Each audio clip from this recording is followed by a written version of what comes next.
2026 में हम अभी प्रॉफिटेबल होना है तो स्टेप 1 क्या है? तो स्टेप 1 आपका यही है कि आपको लर्न करना होगा। फ्यूचर एंड ऑप्शन में कमाना इतना आसान नहीं है। तो यहाँ पे ये क्लियर है कि 90% लोग लॉस करते हैं। मैं अगर एक न्यू ट्रेडर हूँ, कहाँ मुझे ज़्यादा ध्यान देना चाहिए? ट्रेडिंग कंसंट्रेटेड होनी चाहिए, इन्वेस्टमेंट डाइवर्सिफाइड। स्टेप 1 आपको प्राइस का डेटा देखना है। स्टेप 2 मुझे 3-4 सेंटिमेंटल इंडिकेटर्स देखने हैं। स्टेप 3 आपको वीवैप पे एंट्री करनी है। स्टेप 4 आपको स्टॉप लॉस डे लो का रखना है। स्टेप 5 आपको ये सेटअप बना लो और इसको रिपीट मोड में डाल दो। Do you think prediction is more important या following the trend is more important? Future option trader को कभी भी प्रेडिक्टिव ट्रेड नहीं करना चाहिए। उन्हें फैक्ट्स पे करना चाहिए, जो दिख रहा है वही ट्रेड करना है। 2026 में किसको ट्रेड नहीं करना चाहिए? अगर आपके पास टाइम नहीं तो आपको ट्रेड नहीं करना चाहिए। Option trading is not a part time job. इसमें आपको फोकस्ड होकर ही काम करना। मतलब अगर आप कमिट कर सकते हो तो इस खेल में आओ, नहीं तो मत आओ, बेकार में बहुत बड़ा लॉस कर बैठो। आपने क्या बिहेवियरल चीजें देखी हैं जिस वजह से लोग पैसा नहीं बना पाते? कई बार क्या होता है, हमें लालच भी होता है ज़्यादा से ज़्यादा प्रॉफिट बना लें। कई बार हम ट्रेड छूट जाता है तो फियर एंड ग्रीड से हम पैसा नहीं बना पाते हैं। ट्रेड डायरी एक आपको बनाना चाहिए कि आप जो भी ट्रेड ले रहे हो उसके पीछे क्या रीजंस है, और ये सक्सेसफुल हुआ तो क्या पॉइंट्स के कारण हुआ, और फेल हुआ तो क्या रीजंस है। तो नितिन सर, अगर एक फ्रेमवर्क देना हो हमारे सारे ट्रेडर्स को ताकि वो 2026 में अपने आप को प्रॉफिटेबल कर दे, तो वो क्या होगा? देखिए,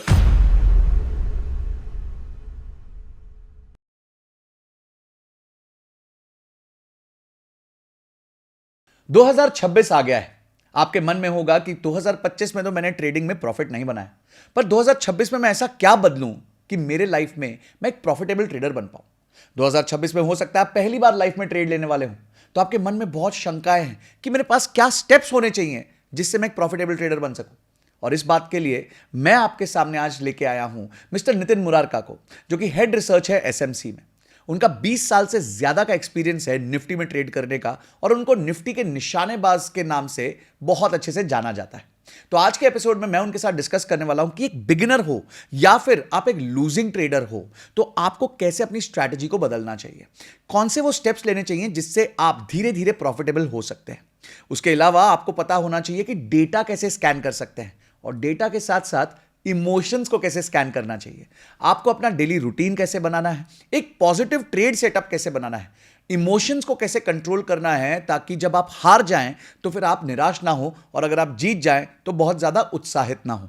ये सारी चीजें एक सक्सेसफुल ट्रेडर की इंग्रेडिएंट्स है, और इस इंग्रेडिएंट्स को अगर राइट तरीके से मिक्स किया जाए तो आप एक सक्सेसफुल ट्रेडर जरूर बन सकते हैं। तो आज के एपिसोड को एकदम एंड तक देखिएगा, पेपर पेन लेके बैठिएगा, क्योंकि एक मास्टर क्लास है कि how to be a successful profitable trader in 2026। और हां, आगे जाने से पहले अभी तक आप में से सिर्फ 27% लोगों ने ही इस चैनल को सब्सक्राइब किया है, तो फटाफट भाई सब्सक्राइब का बटन दबा दो, घंटी भी दबा दो, ताकि ऐसा अमेजिंग कंटेंट मैं आप तक कंटिन्यूअसली लेके आ सकूं। तो चलिए मिलते हैं मिस्टर नितिन मुरारका से। Nitin sir, welcome again to Sanjay Kathuria podcast. And इस बार तो मुझे आपको हैप्पी न्यू ईयर बोलना है, क्योंकि अब 2026 आ चुका है। तो आज जो मैंने सोचा आपके साथ डिस्कशन करने का वो ये था कि 2026 में आज जो ये वीडियो देखेगा जनवरी के महीने में, वो एक प्रॉफिटेबल ट्रेडर कैसे बन जाए बाय दिसंबर 2026। क्योंकि मुझे भी पता है टाइम लगता है। अगर कोई 1 महीने में बनना चाहता है, 2 महीने में बनना चाहता है तो बहुत मुश्किल है। बट एक अगर वो 1 साल का अपने आप को टाइम देता है तो कैसे, क्या स्टेप बाय स्टेप वो करे ताकि वो 2026 में ट्रेडेबल हो। थैंक यू संजय जी, आपने अपने पॉडकास्ट में मुझे आज इनवाइट किया, और नए साल की सभी व्यूअर्स को, आपको, पूरे परिवार को, सभी को बहुत बहुत शुभकामनाएं। और मेरी कामना ये है कि नए साल में आप लोग सभी प्रॉफिट कमाएं और आप सभी का 2026 प्रॉफिटेबल रहे, नई लर्निंग हो।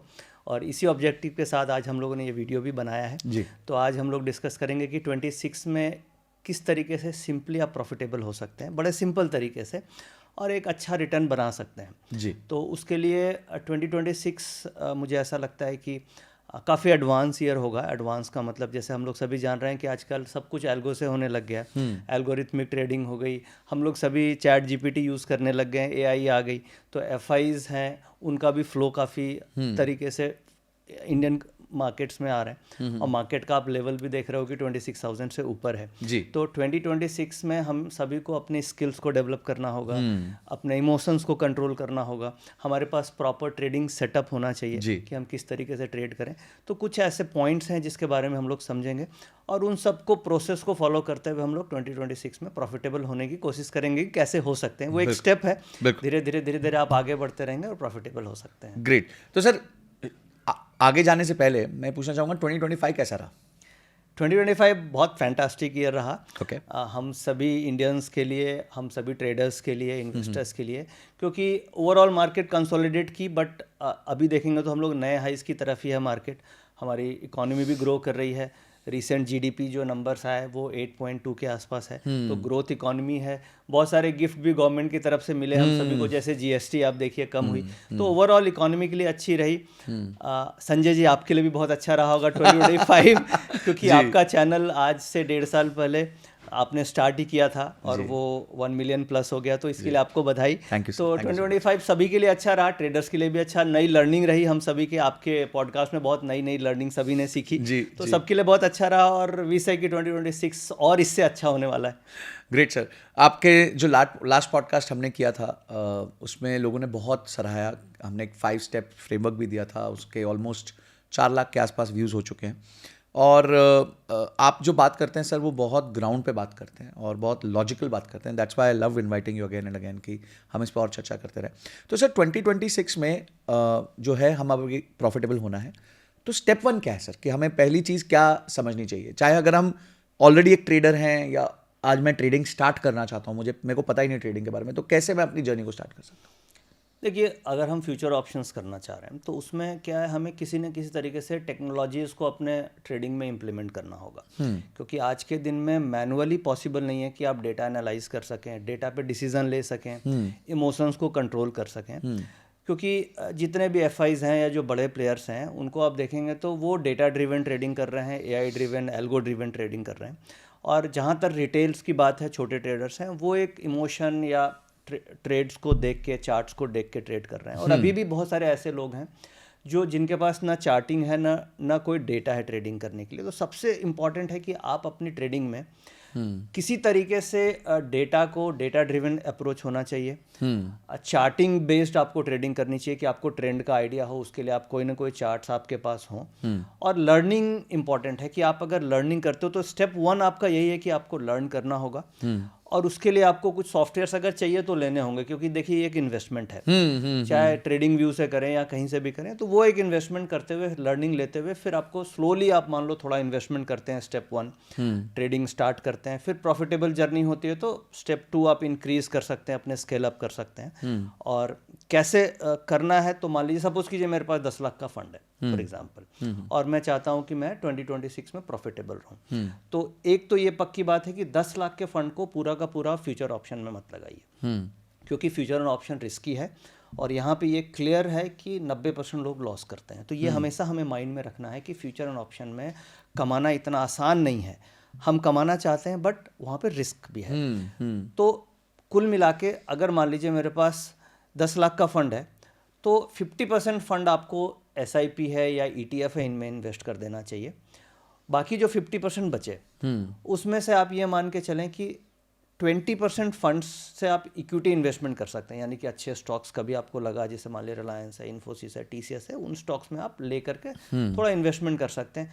बाकी जो 30% फंड बचा, यानी कि 3 लाख का फंड बचा, उसमें से 2 लाख के आसपास का आपको स्टार्टिंग, क्योंकि आप स्टार्ट कर रहे हैं तो 2 लाख आप ट्रेडिंग में लगाइए, यानी टोटल फंड का 20% हम ट्रेडिंग में लगा रहे हैं। तो इसमें आपका रिस्क बहुत मैनेज हो जाता है, मिनिमम हो गया। और 1 लाख का फंड आपको बफर रखना चाहिए अपने पोजीशंस को मैनेज करने के लिए। ठीक है, तो क्या वो 2 लाख में से 1 लाख बफर रख लें या 1 लाख ट्रेड? 3 लाख में से 1 लाख बफर, टोटल 10 में से 5 मैंने ETF में लगा दिया और 3 लाख मैंने इक्विटीज में लगा दिया, 2 लाख इक्विटीज में लगा दिया।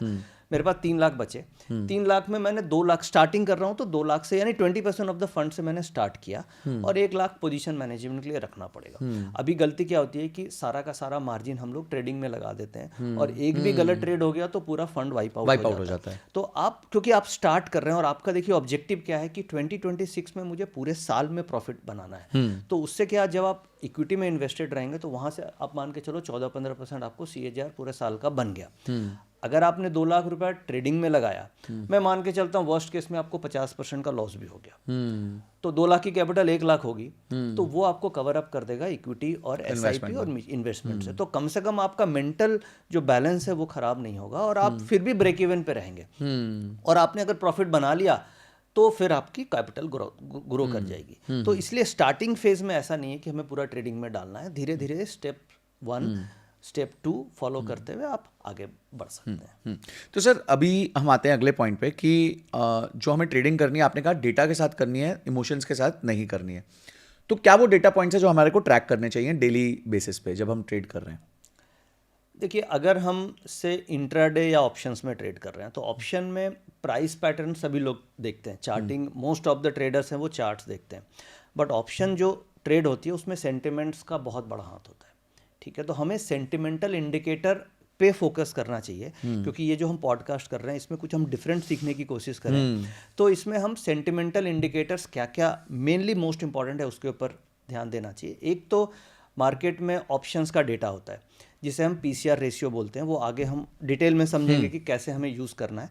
तो पॉइंट नंबर 1 जो सेंटिमेंटल इंडिकेटर है उसमें हमें PCR के डेटा पे फोकस करना चाहिए, जो ऑप्शन चेन के डेटा से हम लोग देख सकते हैं। दूसरा हम लोग देखते हैं एडवांस डिक्लाइन रेशियो, यानी कि मार्केट में कितने शेयर ऊपर जा रहे हैं और कितने शेयर नीचे जा रहे हैं। जैसे मान लीजिए संजय जी, मैं आपसे पूछूं कि मार्केट ट्रेड हो रही है और निफ्टी में 50 शेयर होते हैं, 50 में से 40 शेयर डाउन है और 10 शेयर ऊपर हैं, तो मार्केट का सेंटिमेंट बड़ा ऑब्वियस है कि नेगेटिव है। और सपोज बैंक निफ्टी के कंपोजिट्स में 12 शेयर मिला के बैंक निफ्टी बनती है, उसमें 10 ऊपर हैं 2 नीचे चल रहे हैं, तो आप क्या बोलेंगे? बैंक निफ्टी का सेंटिमेंट पॉजिटिव है। तो ये होता है सेंटिमेंटल इंडिकेटर, जो हमें ये बताता है कि ओवरऑल सेंटिमेंट क्या है। ये भी हम सभी को ऑप्शन ट्रेडिंग में देखना चाहिए। ठीक है। तीसरा एक फैक्टर होता है विक्स, जिसे हम बोलते हैं IV, इम्प्लाइड वोलेटिलिटी। अब मान लीजिए कॉल भी ट्रेड हो रही है, पुट भी ट्रेड हो रही है। अब कॉल में IV ज़्यादा है और पुट में IV कम है, क्योंकि कॉल की अपनी IV होती है और पुट की अपनी IV होती है। IV ये बताती है कि डिमांड किस में ज़्यादा है। अब सपोज कीजिए एक ही स्ट्राइक है और मान लीजिए 26,300 की कॉल ऑप्शन है, 26,300 की कॉल ऑप्शन की IV है 11 और 26,300 की पुट की IV है 10। तो किसकी IV ज़्यादा है? कॉल की IV ज़्यादा है, 11 है और उसकी 10 है। तो इससे आप क्या कैच करोगे? कॉल की डिमांड ज़्यादा है। कॉल की डिमांड ज़्यादा है, यानी कि पुट में राइटर्स ज़्यादा है, इसलिए उसकी IV क्रस्ड है। भाई क्रस्ड क्यों है? क्योंकि उसमें सेलर्स ज़्यादा है। उसकी IV इन्फ्लेटेड क्यों है? क्योंकि उसमें डिमांड ज़्यादा है। राइट। तो हमें बाय किसे करना चाहिए? जिसमें डिमांड ज़्यादा है, जिसमें क्रसिंग हो रही है उसमें हमें ट्रेड नहीं करना चाहिए। समझ गया, वो सेलर्स का गेम हो गया। सेलर्स का गेम हो गया। तो एज अ बायर हमें सेंटिमेंटल इंडिकेटर्स में IV को जरूर देखना चाहिए। और IV भी हमें कैसे देखना चाहिए? तो एट द मनी, जैसे मान लीजिए 26,300 एट द मनी है, तो उससे 2 स्ट्राइक ऊपर और 2 स्ट्राइक नीचे, इन सब की IV पे आप देख लो कि ओवरऑल सारी स्ट्राइक की IV बढ़ी हुई है, यानी कि सारी की IV कॉल की ज़्यादा है या पुट की ज़्यादा है। कॉल की ज़्यादा है तो कॉल में डिमांड है, पुट की ज़्यादा है तो पुट में डिमांड है। अब इसको और थोड़ा आप एडवांस भी देखना चाह रहे हैं तो मार्केट में करंट वीक में भी ट्रेडिंग होती है, अगले वीक ऑप्शंस भी ट्रेड होते हैं। राइट। तो आप करंट वीक की IV भी देख लीजिए, अगले वीक की भी IV जाके देख लीजिए। ठीक है, तो उससे आपको और फेयर आइडिया लग जाएगा कि अच्छा करंट वीक में भी सारी कॉल्स की IV ज़्यादा है और अगले वीक की सारी कॉल्स की IV ज़्यादा है, पुट्स की सबकी IV कम है। इसका मतलब कि पुट्स में क्रसिंग हो रही है, क्रसिंग का मतलब सेलिंग हो रही है, सेलिंग का मतलब हमें पुट को नहीं खरीदना है, कॉल को खरीदना है। तो ये भी एक तरीके का बहुत ही अच्छा सेंटिमेंटल इंडिकेटर है, जो सिंपल इंडिकेटर है, जिसको आप स्टडी कर सकते हैं। वाओ, ठीक है, बहुत प्यारे प्यारे इंडिकेटर्स है। और सर इसके अलावा और सेंटिमेंटल इंडिकेटर्स में हम लोग थोड़ा वॉल्यूम बेस्ड इंडिकेटर, अब एक और बड़ा सिंपल चीज़ है। NSE की वेबसाइट पे आप जाओगे तो आपको वहाँ पे लिखते हैं मोस्ट एक्टिव कॉन्ट्रैक्ट्स। ठीक है, तो most active contracts call side भी दिखते हैं, most active contract put side भी दिखते हैं। ठीक है, तो अब मान लीजिए मोस्ट एक्टिव का मतलब क्या हुआ कि उसमें सबसे ज़्यादा वॉल्यूम होनी चाहिए, तभी मोस्ट एक्टिव है। तो अब आप जब NSE की वेबसाइट पे जाएं या जहाँ पे भी most active calls and put देखें, तो सेंटिमेंट में आप ये देखिए कि मोस्ट एक्टिव कॉल भी है, पुट भी है, और मोस्ट एक्टिव कॉल्स अगर बढ़ी हुई है सारी और मोस्ट एक्टिव पुट सारी गिरी हुई है, तो इसका मतलब वॉल्यूम जो हो रहा है उसमें बायर किधर है, कॉल में है, क्योंकि सारी कॉल्स भी मोस्ट एक्टिव है हाँ। और प्राइस भी ऊपर है, सारी पुट्स मोस्ट एक्टिव है हाँ। बट प्राइस Price नीचे घटा है। हुआ है, हाँ। तो सिंपल सेंटिमेंट क्या बोलता है कि कॉल्स में तेजी कॉल आ ही रही है। लेना है, पुट नहीं लेना है। इसका डबल कंफर्मेशन आप कैसे कर सकते हैं, आईवी देख के कर सकते हैं।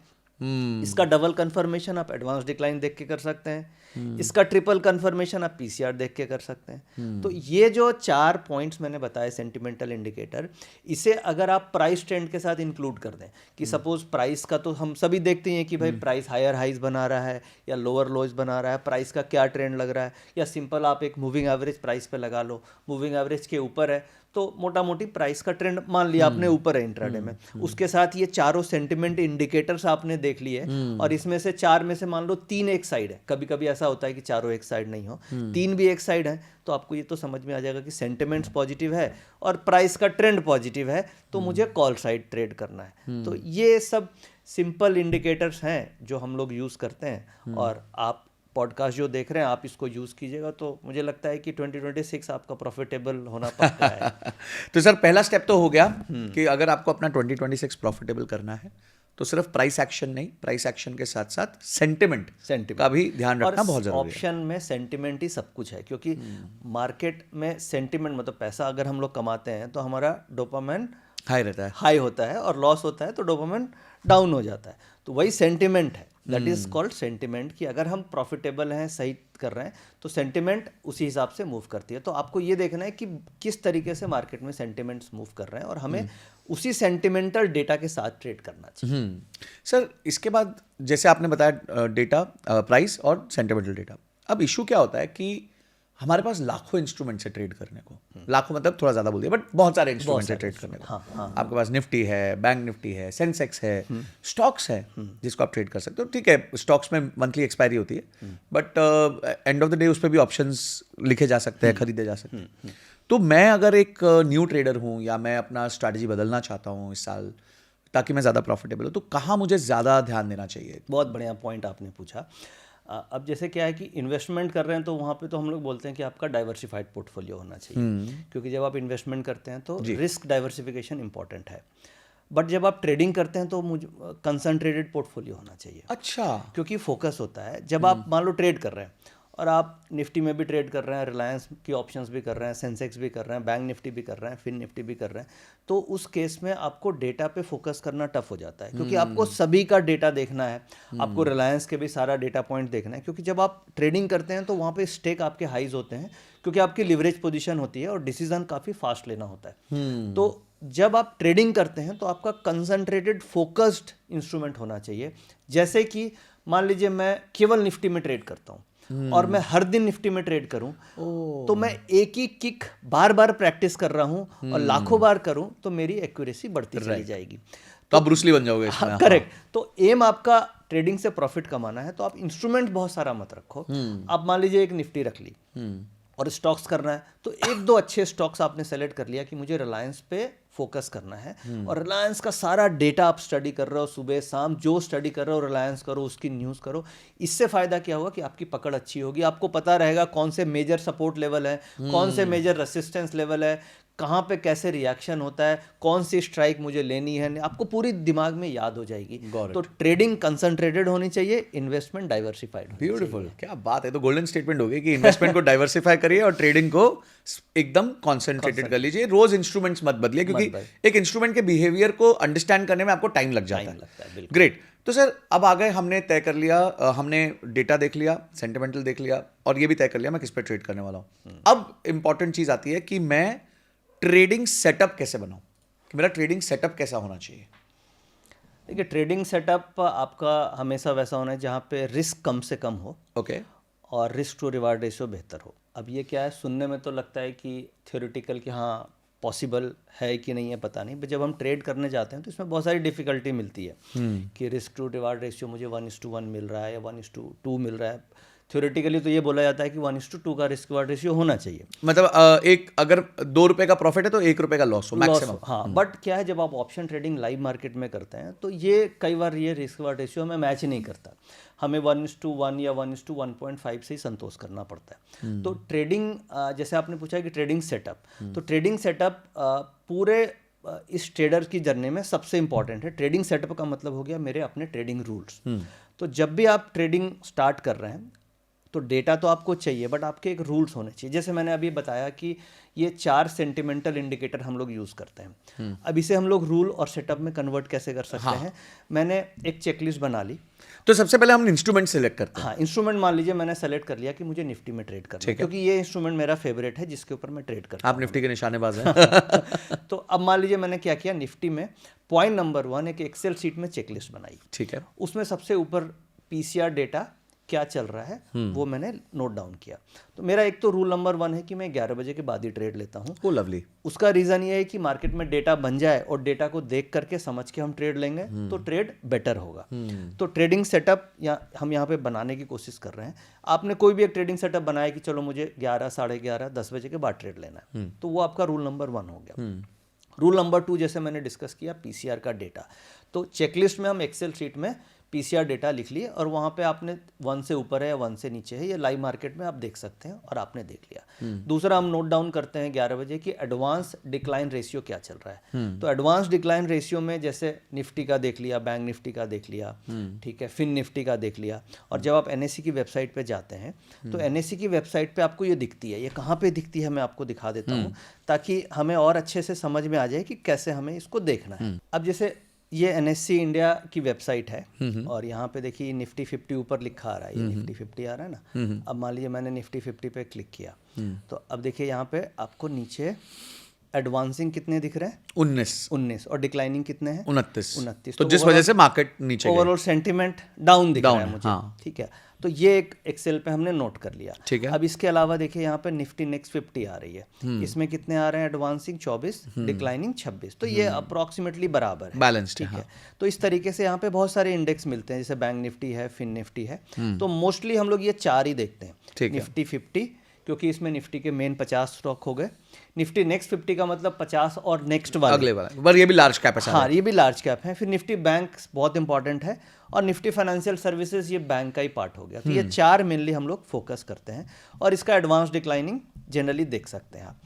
इसके अलावा जैसे मान लीजिए आप अगर एनएससी के होम पेज पे भी जाएंगे तो होम पेज पे आपको ये दिखती है, ये देखिए एडवांसिंग टोटल जो एनएससी में ट्रेड हो रहे हैं शेयर, उसमें एडवांसिंग कितने दिख रहे हैं?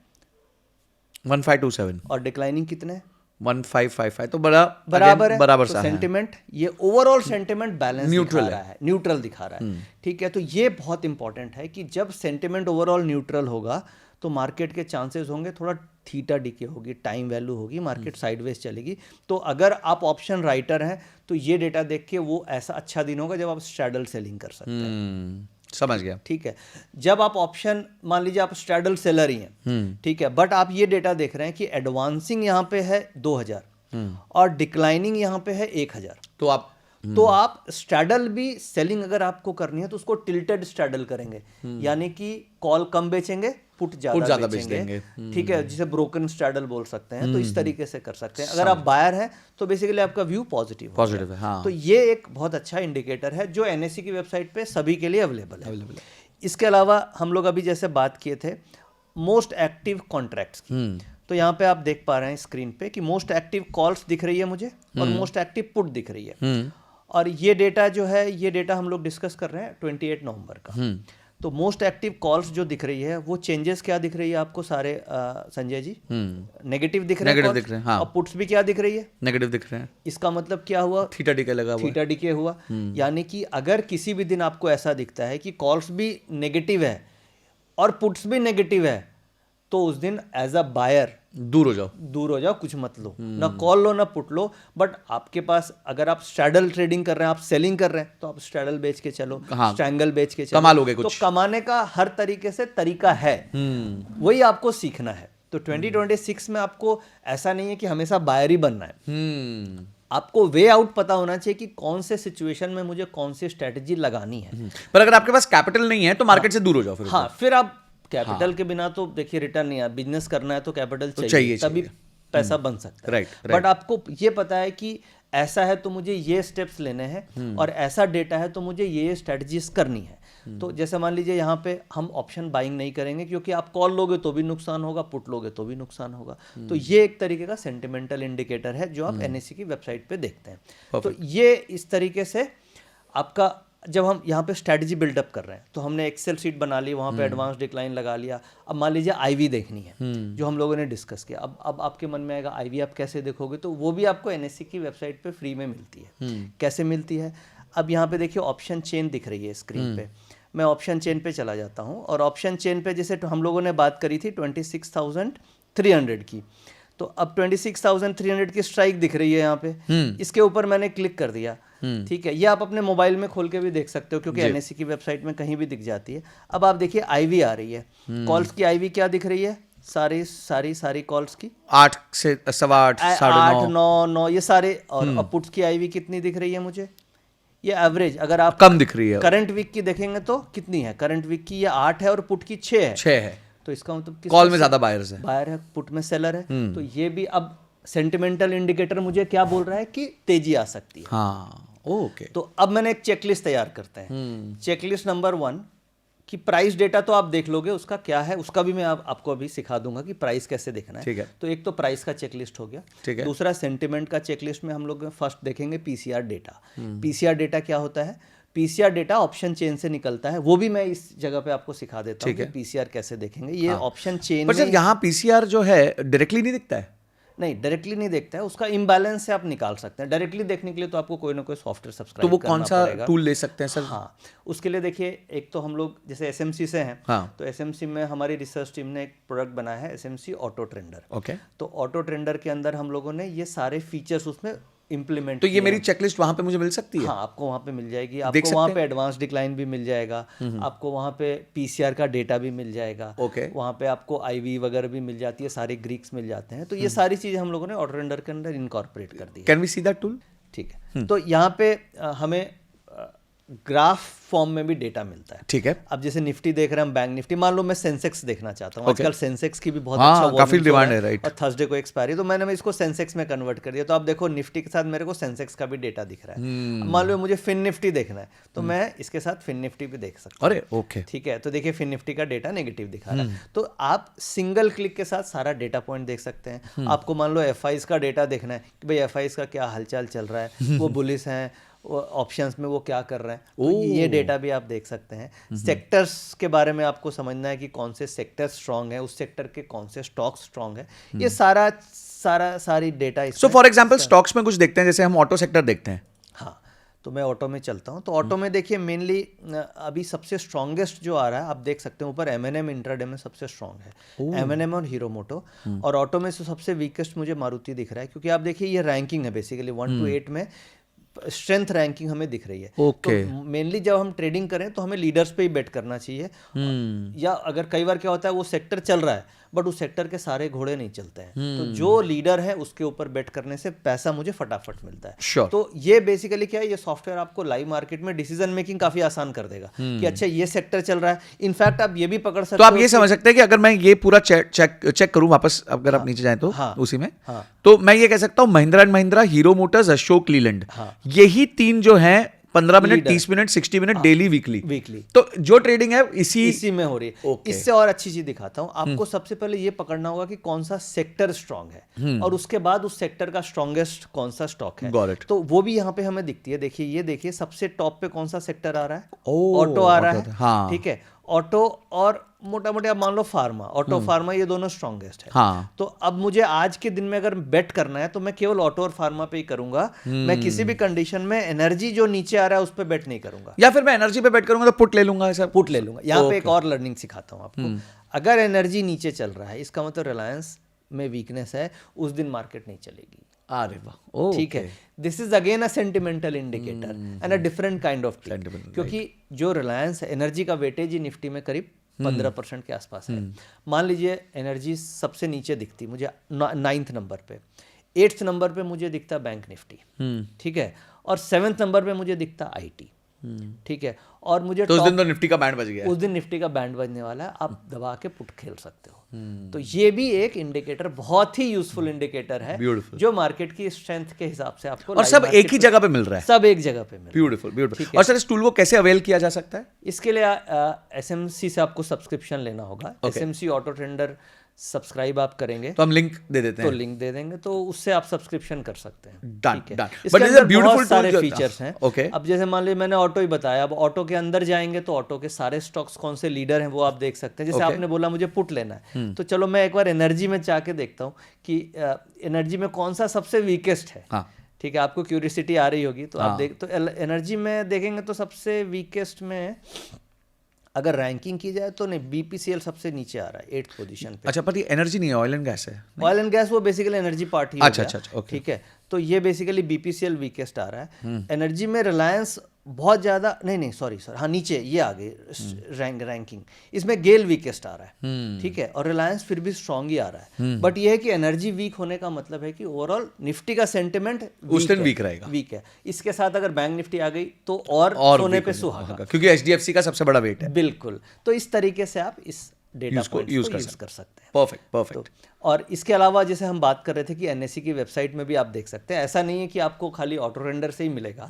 ऑटो रेंडर में तो क्या है कि आपको पका पकाया माल मिल थोड़ा सा ऑर्गेनाइज कर दिया, क्योंकि वो पेड है तो ऑर्गेनाइज हो गई। Right. बट आप अपना काम एनएससी की वेबसाइट से भी चला सकते करा हैं। सकते हैं। ठीक है, वहां पे आपको थोड़ा सा एफर्ट देना पड़ेगा, पैसे बचेंगे, बट आप काम चला सकते Got हो। it. अब जैसे मान लीजिए हम लोग ऑप्शन चेन डेटा की बात कर रहे थे, पीसीआर की बात कर रहे थे, तो यहाँ पे देखिए ये आप जाएंगे ऑप्शन चेन में, तो मान लीजिए मैं 26,300 की कॉल पुट देखता हूँ। ठीक है, 250 के आसपास मार्केट थी, तो यहाँ पे चेंज इन ओपन इंटरेस्ट मुझे दिख रहा है। पीसीआर का मतलब क्या होता है, पुट की पोजीशन डिवाइडेड बाय कॉल की पोजीशन। तो चेंज इन ओपन इंटरेस्ट से आप निकाल सकते हो, तो ये आपको फिर मैनुअली कैलकुलेट करना पड़ेगा। ओके, ठीक है, तो इस तरीके से आप स्टेप्स बना सकते हैं। जैसे मैं आपको जैसे चेकलिस्ट का एक एक्सेल दिखाता हूँ, जहाँ पे आप जैसे ये देखिए चेकलिस्ट में मैंने पीसीआर है, तो निफ्टी का पीसीआर बना लिया, बैंक निफ्टी का पीसीआर आपने रख लिया, सेंसेक्स का पीसीआर आपको दिख रहा है।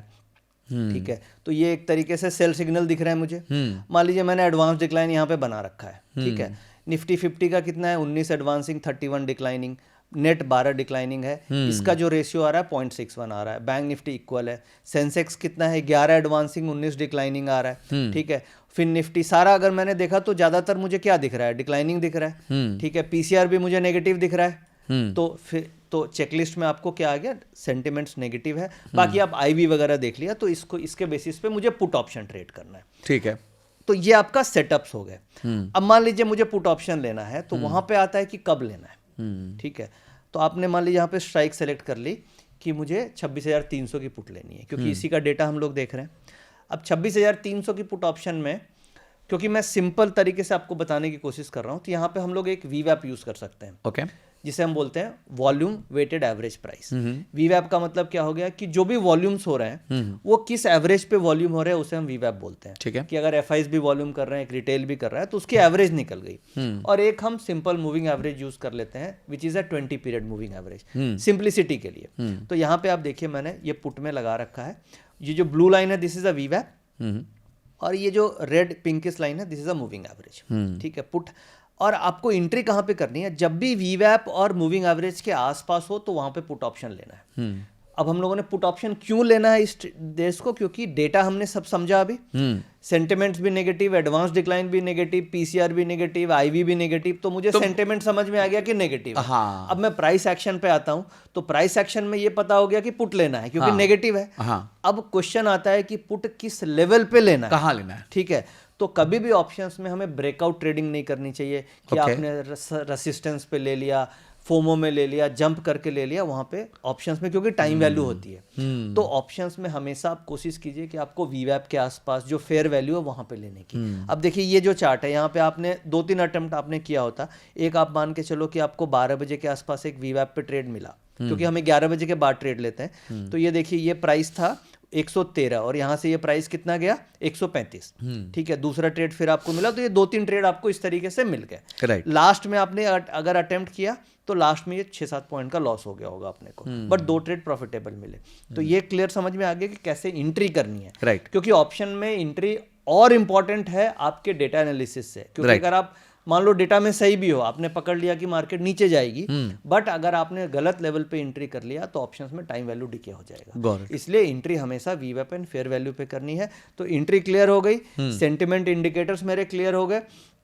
अब जैसे हम ट्रेडिंग प्लान बना रहे हैं तो हमारा स्टॉप लॉस यहाँ पे आता है कि स्टॉप लॉस वगैरह कैसे रखने चाहिए और टारगेट क्या रखना चाहिए, तभी तब ट्रेडिंग प्लान मेरा कंप्लीट हो जाएगा। ठीक है, तो स्टॉप लॉस हमेशा आपको जो भी 11 बजे के बाद आप ट्रेड ले रहे हैं तो जो उस दिन का डे लो बना वो आपका स्टॉप लॉस रहेगा। अब जैसे ये ऑप्शन है, इसे मैं वीवैप पे ले रहा हूँ और वीवैप मेरी 110 के आसपास है। ठीक है, और डे लो कितना दिख रहा है मुझे? डे लो दिख रहा है मुझे 99-90 के आसपास, 95। तो मेरा डे लो के आसपास स्टॉप लॉस रहेगा, 110 पे खरीदूंगा, 90-95 का स्टॉप लॉस रहेगा। हाँ। मेरा स्टॉप लॉस 15 पॉइंट का है, तो अब टारगेट कितना रहेगा? 15 पॉइंट अगर स्टॉप लॉस है तो मोटा मोटी 30 पॉइंट, तो 1:1.5 का रिस्क वर्ड अच्छा, तो 22.5 से 24 पॉइंट, इतना में 50% आपको बुक कर लेना है। मान लो आप 2 लॉट में ट्रेड करते हो तो 50% आप हर कंडीशन में 1.5 पे बुक कर लो। बाकी जो पोजीशंस बच गई उसको trailing stop loss buying price का लगा के आप राइड कर सकते हो। अच्छा, बाइंग प्राइस का ट्रेलिंग स्टॉप लॉस लगा के आप राइड कर सकते हो। ओके, ऐसे प्रॉफिट बनेगा। आप अगर ऐसा भी करोगे कि सारा का सारा प्रॉफिट 1.5 पे कर लोगे तो भी मजा नहीं आएगा, तो आपको लगेगा यार असली मूव तो छूट गई। तो 1.5 पे आप एक लॉट काट दो, समझ गया, और उसके बाद अगला लॉट को राइड करो। बाइंग प्राइस या उससे हल्का फल्का आसपास, उससे नीचे स्टॉप लॉस लगा लीजिए, और बढ़ गया तो और ट्रेलिंग स्टॉप लॉस ऊपर कर दो। इस तरीके से आप रिस्क मैनेजमेंट करके प्रॉफिट बना सकते हैं। तो ये पूरा आपका ट्रेडिंग प्लान स्टार्ट हो गया। स्टेप 1, आपको प्राइस का डेटा देखना है, उसमें मूविंग एवरेज और वीवैप लगा दिया। राइट। स्टेप 2, मुझे 3-4 सेंटिमेंटल इंडिकेटर्स देखने हैं जिससे सेंटिमेंट्स का पता चल जाएगा। स्टेप 3, आपको वीवैप पे एंट्री करनी है। स्टेप 4, आपको स्टॉप लॉस डे लो का रखना है। और स्टेप 5, आपको 1:1.5 पे 50%, और उसके बाद आपको ट्रेलिंग स्टॉप लॉस के साथ राइड करना है। तो ये 5 स्टेप से आप ट्रेड करोगे तो 2026 में आप, मतलब मेरे हिसाब से तो आप काफ़ी स्टेप्स ऊपर आ जाएंगे। बाकी प्रॉफिट होने के लिए तो आपके माइंडसेट और आपका रिस्क मैनेजमेंट चाहिए, बट जो एक डिफाइंड ट्रेड सेटअप की बात है वो, और एक बेसिक प्रिंसिपल के हिसाब से आप काफ़ी अच्छा ट्रेड कर पाओगे। मतलब ये सेटअप बना लो और इसको रिपीट मोड में डाल दो। बिल्कुल, जैसे कि ब्रूसली ने एक ही किक मारी थी, तो ये निफ्टी के लिए, क्योंकि मैं तो निफ्टी में बहुत सालों से ट्रेड कर रहा हूँ और मुझे ये one of the best setup लगा जो मैंने आज पॉडकास्ट में डिस्कस किया। और आप इस सेटअप को समझ के जब भी आप पॉडकास्ट देखो, एक आध हफ्ते आप पेपर ट्रेडिंग कर लो, उसके बाद आप लाइव ट्रेड करके स्टार्ट कर सकते हो छोटे कैपिटल से। फिर धीरे धीरे हमें ग्रो करना है। इस स्ट्रैटेजी के साथ मिनिमम कैपिटल कितना लगेगा? देखिए, ये अगर आप 2 लॉट भी हम बाइंग कर रहे हैं, हाँ। तो अब बाइंग में आपके एक लॉट लेने में तो 10,000 रुपये भी नहीं लगते, क्योंकि क्या है, अब तो लॉट साइज 65 का हो जाएगा। ये अभी पिछले साल 2025 में 75 का लॉट साइज था, बट 2026 में ये 65 का लॉट साइज हो जाएगा, क्योंकि निफ्टी का लेवल बढ़ गया तो लॉट साइज कम हो जाएगा। अब मान लीजिए आप नॉर्मली अगर call option at the money भी लेंगे तो 150 रुपीज में आपको मैक्सिमम 10,000 रुपए का एक लॉट हो गया। 10,000 रुपए में एक तो अगर मैं 30,000 रुपए से स्टार्ट करूं तो मैं 2-3 लॉट से स्टार्ट कर सकता हूं। बट मेरे पॉइंट ऑफ व्यू से अगर आप रिस्क मैनेजमेंट को देखें तो 1 लाख के फंड पे आपको एक लॉट से ज़्यादा लिवरेज नहीं करना चाहिए। क्यों? क्योंकि वाइप आउट होने का मेन रीज़न यही होता है कि मान लीजिए मेरे पास 1 लाख रुपए है, मैंने 1 लाख में मैं 10 लॉट ले सकता हूँ। मैंने 10 लॉट ले लिए, ठीक है। हो सकता है वो 10 लॉट आपने लिए, उसमें आपका स्टॉप लॉस हो गया, तो आपकी कैपिटल 30-40% इरोड हो जाएगी, तो आपका कॉन्फिडेंस टूट जाएगा।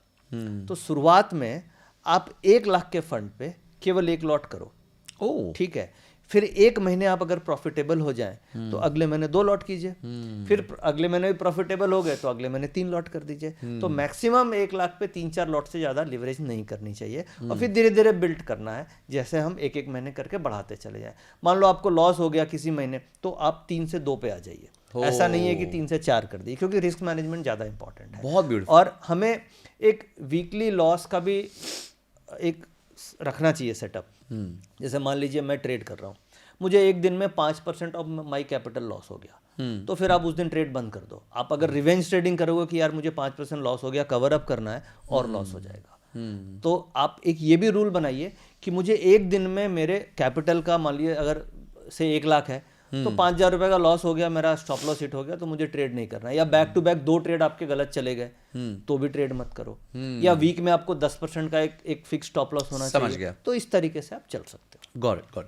सर, काफ़ी लोग क्या करते हैं कि वो ना ट्रेडर कम एस्ट्रोलॉजर ज़्यादा बन जाते हैं। मतलब वो हमेशा प्रिडिक्ट करेंगे या कोई ना कोई इंडिकेटर लगा देंगे, चलो बॉलिंजर बैंड लगाते हैं, चेक करते हैं, मीन रिवर्जन हो जाएगा, तो यानी इस पॉइंट से ये वापस रिटर्न मार सकता है, या फिर ये रेजिस्टेंस के पास अब ये ब्रेकआउट नहीं करेगा, नीचे आ जाएगा। तो वो इस बेसिस पे भी ट्रेड्स लेना चालू करते हैं जिसमें वो प्रिडिक्ट करते हैं।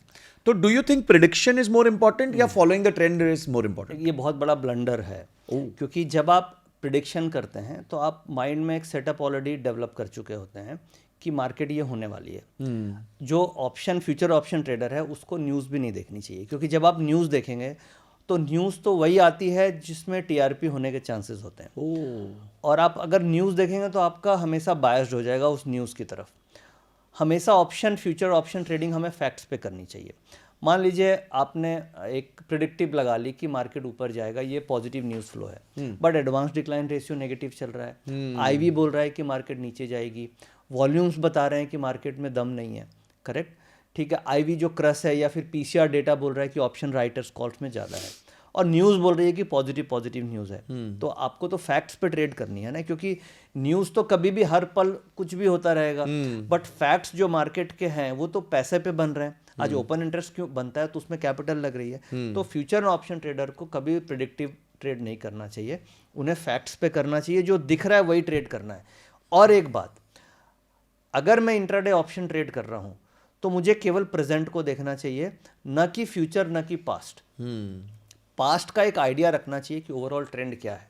अब पास्ट का इतना ही होना चाहिए कि ओवरऑल ट्रेंड पॉजिटिव है तो हमें पॉजिटिव साइड चलना है। तो फिर यही हुआ कि हमें प्रिडिक्टिव ट्रेड नहीं करना ऑप्शंस में, हमें जो दिख रहा है उस पे ऊपर ट्रेड करना। पर यहाँ तो ऑप्शन ट्रेडर रोज सीएनबीसी जी न्यूज लगा के बैठ जाते हैं। वो ठीक है, आप न्यूज़ बिफोर मार्केट देखिए और आफ्टर मार्केट देखिए, बट जितना हो सके अवॉइड करना चाहिए न्यूज़। तो बहुत ही क्लियर सेट ऑफ एकदम 100% फैक्ट्स पे कीजिए, क्योंकि आपका जो स्टेक है वो बहुत शॉर्ट टर्म है। ऑप्शंस की वैल्यू 5 मिनट में 20% ऊपर जा सकती है, 20% नीचे जा सकती है, इसलिए आपका स्टेक वहाँ पे बहुत ज़्यादा शॉर्ट टर्म है, इसलिए फैक्ट्स के ऊपर ही ट्रेड करना होगा।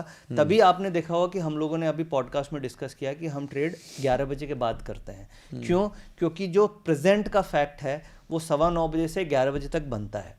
जो सेंटिमेंटल इंडिकेटर हैं वो हो सकता है आपके गैप अप ओपनिंग के कारण 9:15 पे कुछ और होगा, बट 11 बजे वो कुछ और होगा, तब तक वो स्टेबलाइज हो जाएगा। तब तक स्टेबलाइज हो जाएगा। तो अगर मुझे फैक्ट्स की चेकलिस्ट बनानी है कि आईवी का क्रस क्या बोल रहा है, एडवांस डिक्लाइन क्या बोल रहा है, पीसीआर क्या बोल रहा है, वॉल्यूम्स क्या बोल रहा है, तो मुझे मार्केट को टाइम देना होगा, तभी जाके मुझे प्रेजेंट सिचुएशन पता चलेगी, और उस प्रेजेंट सिचुएशन को देख के मैं कोई कंक्लूसिव एक डिसीजन ले पाऊंगा। Got it.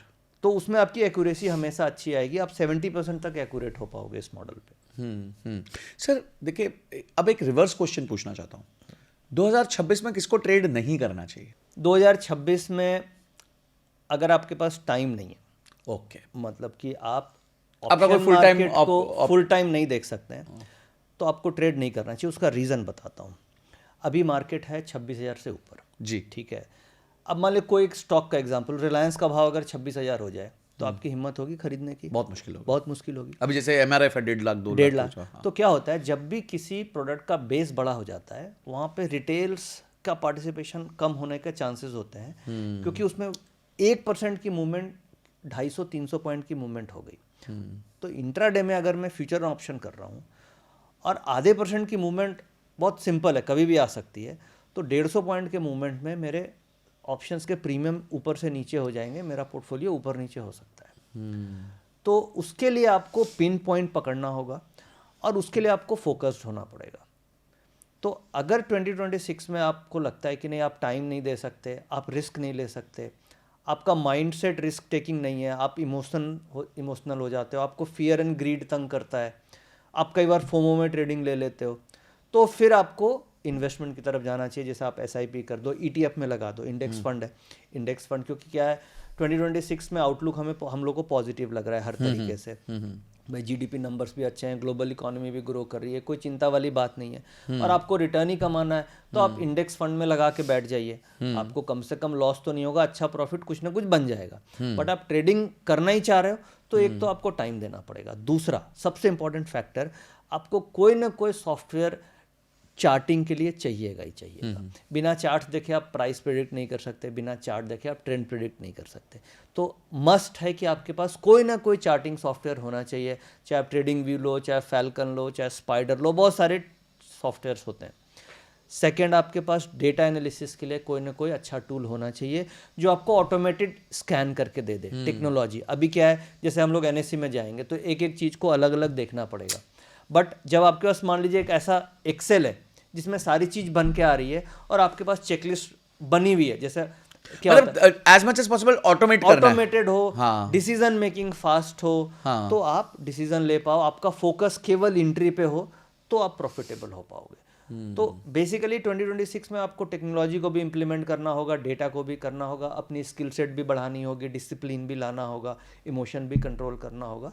इन सबको मिला जुला के, क्योंकि ट्रेडिंग देखिए ऐसा नहीं, हर प्रोफेशन में आप मतलब सीए ही करते हैं तो 3-4 साल लगते हैं, इंजीनियरिंग आईटी करने में भी 5 साल लग जाते हैं, मेडिकल में भी 5 साल लगते हैं, क्योंकि ऑब्जेक्टिव हर प्रोफेशन का है कि आपको मतलब स्टेबल होना है, पैसा कमाना है। तो अगर ट्रेडिंग में भी पैसा कमाना है तो समय भी देना होगा, सॉफ्टवेयर भी चाहिए, एजुकेशन भी चाहिए, इन सबको मिला के आप धीरे धीरे प्रॉफिटेबल बन सकते हैं। मतलब this is not a part time job. हाँ, this is trading is not a part time job, investment Obviously is a is, part time job, but option trading is not a part time job. इसमें आपको focused होकर ही काम करना। मतलब अगर आप commit कर सकते हो तो इस खेल में आओ, नहीं तो मत आओ, बेकार में बहुत बड़ा लॉस कर बैठोगे। फिर आप किसी मेंटर के साथ या जो स्पेशलाइज्ड हैं उनके साथ जुड़ के ट्रेड कीजिए। मान लो जैसे हम लोग हैं, हम लोग इंडेक्स रिलेटेड रिसर्च प्रोवाइड करते हैं, ट्रेडिंग कॉल्स देते हैं, टेलीग्राम चैनल पे अपने कॉल्स वगैरह देते हैं, और सेबी रजिस्टर्ड है। सेबी रजिस्टर्ड हैं, एसएमसी के साथ हम लोग जुड़े हुए हैं, 15-20 सालों से इसी काम को कर रहे हैं। तो मान लीजिए आपके पास फुल टाइम आप नहीं देख सकते हैं, तो आप कोई भी मेंटर जो आपको अच्छा लगता हो उसके साथ जुड़ करके फिर आप ट्रेडिंग करें, ये भी एक तरीका है। सर, आपने बार बार अपने पूरे डिस्कशन में बोला है अपने इमोशंस को कंट्रोल कीजिए, तो इस पर थोड़ा डबल क्लिक करते हैं कि इमोशंस को कंट्रोल करना मतलब आपने क्या बिहेवियरल चीज़ें देखी हैं जिस वजह से लोग पैसा नहीं बना पाते, अच्छे ट्रेडर्स भी पैसा नहीं बना पाते, जो सब कुछ फॉलो भी करना चाहते हैं। देखिए, ये बेसिकली फियर एंड ग्रीड हो गई। कई बार क्या होता है, हमें लालच भी होता है कि हम कि ज़्यादा से ज़्यादा प्रॉफिट बना लें। कई बार हम ट्रेड छूट जाता है, तो फियर एंड ग्रीड से हम पैसा नहीं बना पाते हैं। उसके लिए मेनली माइंडसेट को कंट्रोल करने के लिए जो मुझे मेनली प्रैक्टिकल दिखी है, एंट्री की गलती होने से ये सारा प्रॉब्लम आता है। जैसे मान लीजिए स्टॉक प्राइस ऊपर मूव कर रहा है, ऑप्शन मूव कर रहा है, लग रहा है छूट गया, हम उसमें जंप करके ट्रेड ले लेते हैं। वो ऑप्शंस में नहीं करना चाहिए। माइंडसेट को कंट्रोल करने का सबसे बेस्ट तरीका है कि आप एंट्री पे ध्यान दीजिए, यानी आपने एवरेज के आसपास लेना है। दूसरा, अब मान लीजिए कोई भी ट्रेड लिया तो वो हमेशा तो है नहीं कि जहाँ से आप खरीदोगे प्रॉफिटेबल ही होगा, वो लॉस में भी जाएगा। तो लॉस में जाने से हमें फेयरफुल नहीं होना है। अभी क्या होता है, ट्रेडर्स जरा सा लॉस में गया वो घबराने लग जाते हैं। उसका रीजन क्या है कि उनके पास ओवर लिवरेज पोजीशन होती है। अगर आपके पास ओवर लिवरेज पोजीशन नहीं होगी, लिमिटेड पोजीशन होगी, तो आप घबराओगे नहीं, आप स्टॉप लॉस तक बने रहोगे, और स्टॉप लॉस तक बने रहोगे तो आपका स्टॉप लॉस हिट नहीं होगा, प्रॉफिटेबल हो जाएंगे। तो इसका की है कि एंट्री सही करें। दूसरा, ओवर लिवरेजिंग मत कीजिए। ठीक है, कई बार हम लोग लॉस में एवरेज कर लेते हैं, वो भी आप मत करो। आप एवरेज करोगे तो लॉस आपका और बढ़ेगा। ठीक है, रिवेंज ट्रेडिंग मत कीजिए कि यारो एक लॉट लिया, 2 लॉट ले लिया, फिर लॉस हो गया, फिर काट के फिर ट्रेड कर लिया। तो इस तरीके से ये माइंडसेट एक बहुत बड़े ब्रोकर ने अभी एक किल स्विच डाल दिया है। हाँ, कि आपका पहले ट्रेड के बाद आप किल स्विच एक्टिवेट कर सकते हो, उसके बाद आपको ट्रेड करना अलाउ ही नहीं करेगा। ये बहुत अच्छा है। इससे क्या है, ये इमोशनल ट्रेडिंग, रिवेंज ट्रेडिंग सब बंद हो जाएगी, लॉस कंट्रोल हो जाएगा। हाँ सर, एक चीज़ होती है कि आदमी अपने क्या कहते हैं पास से ही सबसे ज़्यादा सीखता है। तो जब वो हर रोज़ ट्रेड ले रहा है तो उसका रिचुअल ट्रेड का ख़त्म होने के बाद क्या होना चाहिए, चाहे वो दिन के दौरान ट्रेड खत्म कर ले या 3:30 बजे के बाद करे, तो उसके बाद उसका एक रिचुअल क्या होना चाहिए जो उसको रोज़ फॉलो करना चाहिए? देखिए, मैं जो करता हूँ वो आपको बताता हूँ, और आप भी कर सकते हैं। एक तो जो भी हमने ट्रेड किया, सही ट्रेड हो गलत ट्रेड हो, तो उसे हर दिन मैं एनालाइज करता हूँ कि ये ट्रेड लिया क्यों। ओके, ठीक है, इसमें क्या क्या डेटा पॉइंट्स मेरे सपोर्ट कर रहे थे और क्या नहीं कर रहे थे। तो ये मुझे समझ में उससे आता है कि इस ट्रेड की एक्यूरेसी आई तो क्यों आई, और फेल हुआ तो क्यों हुआ। ठीक है, दूसरा यानी कि जर्नलिंग ऑफ योर ट्रेड्स, यानी आपको ट्रेड डायरी एक आपको बनाना चाहिए कि आप जो भी ट्रेड ले रहे हो उसके पीछे क्या रीजंस है, और ये सक्सेसफुल हुआ तो क्या पॉइंट्स के कारण हुआ, और फेल हुआ तो क्या रीजन से हुआ। अगर आप अपने ट्रेड को 2-3 महीने इस तरीके से एक डायरी मेंटेन कर लेंगे तो आपको ये समझ में आ जाएगा कि मैं कहाँ पे गलती करता हूँ और कौन से मेरे ट्रेड प्रॉफिटेबल आते हैं और कौन से सेटअप्स मैच होते हैं तो आपको सक्सेस मिलती है, क्योंकि आप हर दिन को एनालाइज कर रहे हैं। तो ये सबको तो करना आपको विनिंग इनपुट मिल जाएगा। इनपुट मिल जाएगा कि किस कारण से मैं जीतता हूँ। जैसे वो मम्मी कि एक बार आप सब्जी की तारीफ कर दो तो मम्मी याद करती है यार उस टाइम नमक कितना डाला था, उस टाइम वो कितना डाला था। अगर उन्होंने जर्नल कर लिया होता तो परेशानी नहीं होती। और दूसरा, हर दिन एक बार ये देखते हैं कि ओवरऑल ट्रेंड क्या है, मतलब चार्टिंग से समझते हैं कि ओवरऑल ट्रेंड क्या चल रहा है। और निफ्टी के मेन 10 स्टॉक पे नज़र रखते हैं, क्योंकि मैं निफ्टी पे फोकस करता हूँ। तो ट्रेडिंग हमें कंसंट्रेटेड निफ्टी पे करनी है, बट निफ्टी के जो 10 स्टॉक हैं, जैसे मान लो Reliance, Infosys, TCS, HDFC, ICICI, इन 10 स्टॉक का ओवरऑल क्या सेंटिमेंट चल रहा है, क्या बिहेवियर चल रहा है, इसे हम लाइव मार्केट में एनालाइज नहीं करते हैं। ये एंड ऑफ द डे देखते हैं कि ओवरऑल इनका क्या स्ट्रक्चर है, क्या आउटलुक है। तो इससे मुझे एक फ्रेम मिलता है कि ओवरऑल हम किस फ्रेम ऑफ मार्केट है, अप फ्रेम में है या डाउन फ्रेम में है। क्योंकि रिलायंस और HDFC अपने आप में 20-22% हाँ, दोनों मिला के 16-14-15% HDFC है और 10% ये हो तो गया, 25 ये हो गया। फिर आप इन्फोसिस और TCS देख लो तो ये दोनों 6% हैं, तो 30-35% ये हो गए। और उसके बाद कोटक है, ये मतलब कुल मिला के ये 40-50% हो गए। तो अगर इसका फ्रेम मुझे समझ में आ गया कि पॉजिटिव है, तो फिर मेरा लाइव मार्केट में फोकस ये होता है कि जब पॉजिटिव सेटअप बने तो थोड़ा सा एग्रेसिव ट्रेड लेते हैं, और नेगेटिव सेटअप बनते हैं तो थोड़ा डिफेंसिव ट्रेड करते हैं, क्योंकि ओवरऑल सेटअप पॉजिटिव रहता है। तो उसमें क्या है कि विनिंग रेट्स अगर आपको अच्छे करने हैं तो ज़रूरी नहीं है कि आप हर दिन हर समय ट्रेड करो। जब आपका लॉन्ग टर्म सेटअप और ये जो शॉर्ट टर्म डेटाज मैंने डिस्कस किए दोनों मैच हो जाएं, तो उस समय आप एग्रेसिवली ट्रेड करेंगे तो आपको सक्सेस अच्छी मिलेगी, मिलने के चांसेस बेटर हैं। तो इस तरीके से आफ्टर मार्केट हम लोग मेनली 2 काम करते हैं, एक तो ट्रेडिंग डायरी बना ली और दूसरा ओवरऑल स्ट्रक्चर पे देख लेते हैं कि ओवरऑल क्या स्ट्रक्चर बन रहा है, ताकि अगले दिन की प्लानिंग करते हैं कि कैसे हमें ट्रेड लेना है।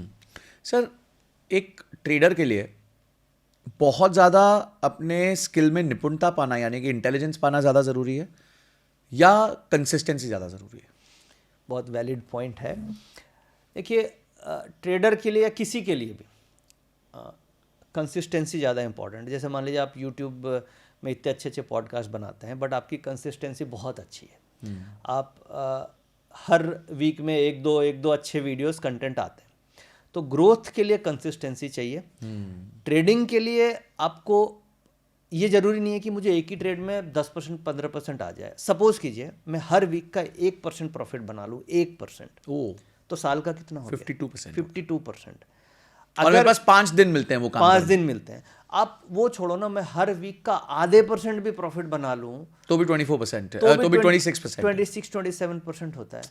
ठीक है, और अगर मैं ऐसा करूँ कि मैं 3 वीक में 1% का लॉस करूँ और 1 वीक में 10% का प्रॉफिट बना लूँ, क्या बेटर है? इसीलिए accuracy is not important, consistency is important. Trading हो या किसी भी बिजनेस में, तो ट्रेडर को ये नहीं फोकस करना चाहिए कि मुझे बड़ा प्रॉफिट कमाना है, उसको ये फोकस करना चाहिए कि मुझे छोटा छोटा कंसिस्टेंट प्रॉफिट कमाना है। और छोटा छोटा से आप एक बड़ा परसेंटेज जोड़ लेते हो। जैसे आप आधे % भी कमा लेते हो वर्स्ट केस में, तो भी साल का 20-25% कहीं नहीं गया। तो सर, आपको लगता है कि ट्रेडर इसलिए मारा जाता है क्योंकि उसके एक अनरीजनेबल एक्सपेक्टेशन होती है? बिल्कुल 100%। आज आप देखो, कोई भी ऑप्शन ट्रेडर से पूछ लो, उसका मन ये होता है कि मुझे मेरा महीने में ही कैपिटल डबल हो जाए। मतलब अगर मैं 50,000 से कैपिटल ट्रेड कर रहा हूँ तो 1 वीक में ही मेरी मतलब पूरी ऑप्शन डबल हो जाए। तो ये प्रैक्टिकली पॉसिबल नहीं है। रीजनेबल एक्सपेक्टेशन आप रख करके ऑप्शन में ट्रेड कीजिए, एक लिमिटेड कैपिटल से कीजिए, क्योंकि रिस्की भी है जी। और धीरे धीरे बिल्ड करें ना स्ट्रैटेजीज। मान लो जैसे नेकेड ऑप्शंस है, ये रिस्की मानी जाती है, तो आप बुल स्प्रेड्स कीजिए, बियर स्प्रेड्स कीजिए, क्रेडिट स्प्रेड्स कीजिए जिसमें टाइम वैल्यू मिलती है, जो हेज भी है। आप आयरन कॉन्डोर्स कर लीजिए, बटरफ्लाइज कर लीजिए, बहुत सारी स्ट्रैटेजीज हो सकती है जिससे आप साल का आराम से 30% बना सकते हो। ऐसा कोई टफ नहीं है, और उसमें मार्जिन भी ज़्यादा नहीं चाहिए। जैसे आपको मैं बुल स्प्रेड बोलूँ तो इसमें 50-60 हज़ार रुपये का मार्जिन एक लॉट में चाहिए। तो मैं 2 लाख के अगर हम करते हैं तो आराम से हम 3 लॉट में काम कर सकते हैं, और महीने का 2-3% बनाना कोई बड़ी बात नहीं है अगर हम प्रॉपरली मैनेज रिस्क को करके चले। तो आप उस हिसाब से ट्रेड करो। नेकेड ऑप्शंस अगर आपको लगता है कि नहीं मैं टाइम नहीं दे सक रहा हूँ, मैं ऑफिस में बिजी हूँ, ठीक है, मेरे पास उतना टाइम नहीं है, तो उसका सॉल्यूशन है कि आप हेज स्ट्रेटजीज ले लो। और ओवरनाइट कभी भी नेकेड ऑप्शंस मत कैरी कीजिए। वहाँ पे सबसे ज़्यादा लोग फंसते हैं। आपको ओवरनाइट लेना है, हेज लेके जाओ ना, वहाँ पे आपका रिस्क लिमिटेड होगा, वाइप आउट तो नहीं होगे। तो कैपिटल वाइप आउट भी बहुत बड़ा रिस्क है। बहुत, वो तो सबसे बड़ा रिस्क है। कैपिटल वाइप आउट, कैपिटल को बचा के रखना, ये तो आपका प्राइमरी एम है। कंसिस्टेंसी आप छोड़ दो, आपका प्राइमरी एम है कि मेरा कैपिटल वाइप आउट नहीं हो जाए। अगर वो हो गया तो कॉन्फिडेंस भी जाएगा और आपका मतलब आप मार्केट से भी बाहर हो जाओगे। तो नितिन सर, अगर फाइनल आपको एक मैसेज देना हो, एक फ्रेमवर्क देना हो हमारे सारे ट्रेडर्स को यहाँ पे, ताकि वो 2026 में धीरे धीरे करके अपने आप को प्रॉफिटेबल कर दे, तो वो क्या होगा? 2026 में अगर हमें सक्सेसफुल होना है तो उसको मैं समराइज इस 4D में करता हूँ। 4D को आपको ध्यान में रखना है। एक तो आपके पास डेटा होना चाहिए, किसी भी सोर्स से आप डेटा लो, NSE से लो, ऑटो टेंडर से लो, डेटा आपके पास होना चाहिए और डेटा से ही सक्सेस है। दूसरा डिफाइंड सेटअप होना चाहिए, जैसे जो सेटअप्स की हमने बात करी कि advance decline ratio, PCR, data, IV, तो डिफाइंड सेटअप हो, उसी रूल पे ट्रेड लेना है। तीसरा सबसे इंपॉर्टेंट है डिसिप्लिन। डिसिप्लिन यानी रिस्क मैनेजमेंट, एंट्री, वीवैप, ये सब डिसिप्लिन के अंदर आता है। ओवर लिवरेज, मार्जिन मैनेजमेंट, तो डिसिप्लिन आपको फॉलो करना है। और चौथा D आता है डेली रूटीन। डेली रूटीन में आप ट्रेडिंग के बाद 3:30 बजे के बाद क्या करेंगे? आप अपना जर्नलिंग करेंगे, डायरी मेंटेन करेंगे, क्यों सक्सेस मिली, क्यों फेल्योर मिली, उस सब की आप रिसर्च करेंगे और ओवरऑल मार्केट के आउटलुक पे करेंगे। तो ये 4D पे आपको ध्यान रखना है और इसको अगर आप प्रॉपरली फॉलो करेंगे तो 2026 आप सभी का बहुत अच्छा प्रॉफिटेबल हो सकता है। धीरे धीरे जर्नी आपकी अच्छी हो सकती है। सर, मेरे को ना आपकी आज की सबसे जो अच्छी लर्निंग लगी, वैसे तो पूरा एपिसोड ही एक बहुत बड़ा वैल्यू बॉम्ब है मेरे हिसाब से, बट जो मुझे एक सबसे अच्छी बात लगी ना, आपने जो वो एक्सपेक्टेशन को बोला ना कि हफ्ते का 0.5% भी अगर हम ठीक से निकाल पाए तो I think we are winners. बिल्कुल। और एंड ये बात मैं सबसे यही कहना चाहूंगा कि अनरीजनेबल एक्सपेक्टेशन ही हमें मारती है। बिल्कुल। अगर हमें हमारी एक्सपेक्टेशन रीजनेबल हो जाए ऑप्शंस ट्रेडिंग से कि भाई हम एनीवेयर अराउंड साल का 15% से लेके साल का 30-35% तक बनाना चाहते हैं, तो आप डेफिनेटली इस रेंज में रहते रहेंगे और अपने आप को इंप्रूव करेंगे तो बेटर होते रहेंगे। बेटर होता रहेगा। पर ये जो टेलीग्राम में मैसेज आते हैं ना कि 50,000 रुपए दे दो और हम आपको दिन का 5,000 रुपए देंगे, वो टेलीग्राम के मैसेज आने जैसे आप पैसे दोगे वो टेलीग्राम का ग्रुप उड़ जाता है फिर। तो भाई ये चीज से दूर रहिएगा। सेबी रजिस्टर्ड जो है रिसर्च एनालिस्ट है, रिसर्च एनालिस्ट फर्म्स है, जैसे कि नितिन सर की है, SMC है, उनके साथ ही जुड़ के ट्रेड करिए। और जो भी व्यक्ति लॉजिकल बात करता है उसी के साथ ट्रेड करिए। जो आपको लैम्बोर्गिनी दिखा के सपने दिखाता है और बताता है कि मैं आपका पैसा 4 गुना 5 गुना कर दूंगा, वो सिर्फ आपको लूटना है। So Nitin sir, thank you so much once again, आपको और पूरे आपके कम्युनिटी को मेरी तरफ से, हमारी कम्युनिटी की तरफ से 2026 की बहुत बहुत शुभकामनाएं। थैंक यू संजय जी, और आपने आज मुझे बुलाया इसके लिए बहुत बहुत धन्यवाद। सभी व्यूअर का बहुत बहुत धन्यवाद और आशा करूंगा कि नया साल आप लोगों का बहुत अच्छा हो, आप लोग सभी प्रॉफिट बनाएं, यही कामना है और हम सभी मिलकर आगे बढ़ते रहें। Thank you sir. तो गाइस, अगर आप यहां तक आ चुके हैं तो बात बड़ी सिंपल है, आपने एपिसोड को पूरा देखा है। आपकी टॉप 3-4 लर्निंग्स क्या हैं मुझे कमेंट सेक्शन में जरूर बताइए। आप क्या संकल्प ले रहे हैं 2026 के लिए कि किस तरीके से आप पॉजिटिव ट्रेडर बनेंगे, प्रॉफिटेबल ट्रेडर बनेंगे, वो भी मुझे कमेंट सेक्शन में जरूर बताना। हम अपने पॉडकास्ट में क्या इंप्रूव कर सकते हैं वो बताना। अगला गेस्ट किसको देखना चाहते हैं उसके लिए गेस्ट रिकमेंडेशन फॉर्म है, उसको जरूर भर दीजिएगा। और हाँ, अगर आप भी ऑटो टेंडर को अवेल करना चाहते हैं और अपने ट्रेडिंग सेटअप को ईजी करना चाहते हैं तो लिंक डिस्क्रिप्शन में दिया हुआ है, उसको जाके आप चेकआउट कर सकते हैं। इस वीडियो को एटलीस्ट 8 से 10 अपने दोस्तों के साथ जरूर शेयर करना जो अभी ट्रेडिंग कर रहे हैं या लॉस में है और या फिर ट्रेडिंग की जर्नी चालू करना चाहते हैं। ये एकदम बेस्ट मास्टर क्लास है उनके लिए। और हाँ, चैनल को सब्सक्राइब किए बिना मत जाना। This is Sanjay Kathuria signing off till the next episode. जय हिंद, जय भारत।